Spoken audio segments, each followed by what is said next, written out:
내란 우두머리 피의자 윤석열 대통령에 대한 2차 체포영장 집행을 앞두고 현장에 투입될 경찰 지휘관들이 국가수사본부에 총집결했습니다.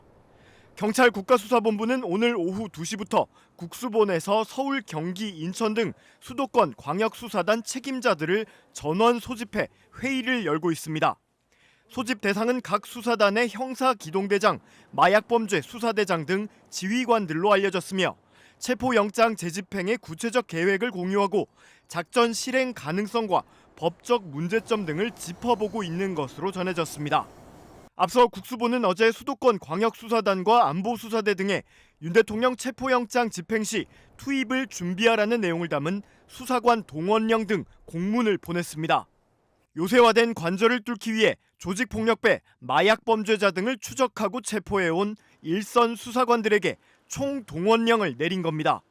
수도권 총 4개청 광수단 산하에는 형사기동대 500여 명을 비롯해 반부패 수사대, 마약범죄 수사대 등의 1000여 명의 베테랑 수사관들이 포진해 있습니다. 이에 지난 3일 실행된 1차 체포영장 집행 당시와 비교하면 경찰이 양적으로도 전문성 면에서도 그 수준을 확연히 높이고 있다는 평가가 나옵니다. 국수본은 현재 박종준 경호처장에 대한 소환 조사도 진행하고 있는데 박 처장에 대한 긴급 체포 여부도 검토 중인 것으로 알려졌습니다. 네, 박종준 경호처장에 대한 조사가 7시간째 이어지고 있습니다. 박 처장은 경찰 출석 요구 3번째 만인 오늘 오전 10시 경찰에 나왔습니다. 이번에도 불출석할 거란 예상이 많았는데 전격 출석한 겁니다. 박 경호처장이 경찰 소환 조사 전 사직서를 낸 사실도 조금 전 확인됐습니다. 박 처장은 오늘 오전 경찰 소환 조사에 출석하면서 비서관을 통해 최상목 대통령 권한대행에게 사직서를 제출했고 사직서는 방금 수리가 된 것으로 확인됐습니다. 박종준 경호처장은 여전히 체포영장 집행 방식과 절차가 부적절하다고 주장했습니다. 체포영장을 재집행하면 또다시 막을 거냐는 질문엔 수사 과정에서 말씀드리겠다며 즉답을 피했습니다. 직접 한번 들어보시죠. 못했습니다. 저는 현직 대통령 신분에 걸맞는 수사 절차가 진행되어야 한다고 생각합니다. 현재와 같은 체포영장 집행 방식의 절차는 아니라고 생각합니다. 체포영장 적법하게 발부됐는데 왜 막고 계시는 건지. 그거는 여러 가지로 법리적으로 이론이 있기 때문에 어떤 제가 이론이 있어요? 수사 과정에서 어떤 이론이 말씀을 있나요? 드리겠습니다. 박 처장이 대통령 체포영장 집행을 방해해 특수 공무집행 방해 혐의로 입건된 지 일주일 만에 경찰 출석인데요. 경찰이 오늘 수사 중 박 처장을 긴급 체포할 가능성이 제기되고 있습니다. 박 경호처장은 특수 공무집행 방해 혐의, 그것도 내란 우두머리 혐의를 받고 있는 대통령에 대한 법 집행을 막고 있다는 점에서 사안이 엄중할 수밖에 없는데요. 박 처장이 자진 출석하긴 했지만 사안이 엄중할 경우 긴급 체포 대상이 될 수 있습니다.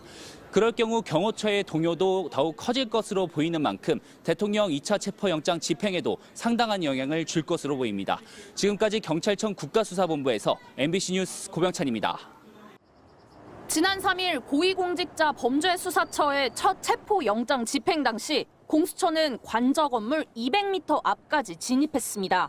이후 대통령 경호처는 철문을 쇠사슬로 감고 철조망을 설치하며 보강에 나섰습니다. 동시에 인력도 크게 늘렸다고 청와대 국정상황실장 출신인 더불어민주당 윤건영 의원이 주장했습니다. 전체 700명 중 전직 대통령 경호 등 외부 근무 인력을 빼고 사무직까지 전부 동원됐다는 겁니다. 저기에 500명이 들어갈 공간도 없는데 경호처의 모든 인원들을 다 동원했다라는 거고 한남동 관저타운을 하나의 요새로 만들어서 지금 쓰고 있는 거예요.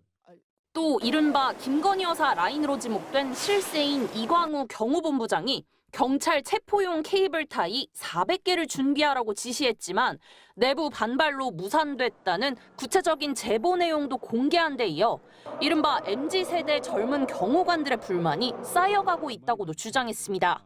저 사람들 미친 거 아니야? 라는 식으로까지도 이야기를 한대요. 사석에서는. 밑에 특히 MZ세대 경호관들은 부글부글 한답니다. 실제로 경호처 관계자는 일일이 사실을 확인해드릴 상황이 아니라면서 경호관들은 개인 의견에 따라 일하지 않는다고 선을 그었습니다.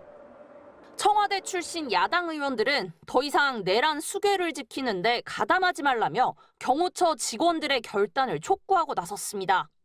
서결상성에서 벗어나 주십시오. 사병 역할을 거부하고 헌법 수호자로서 본분을 다해 주시길 간절히 부탁드립니다. 체포영장 재집행 시 윤 대통령이 관저지하 위기관리센터, 이른바 간이벙커에 머물 수 있다는 전망도 나옵니다. 국방부는 수방사 55경비단 파견 인력을 체포 저지에 동원하지 말라고 거듭 요구했고, 경호처는 무슨 말인지 이해했다는 취지로 답한 것으로 파악됐습니다. MBC 뉴스 구승훈입니다.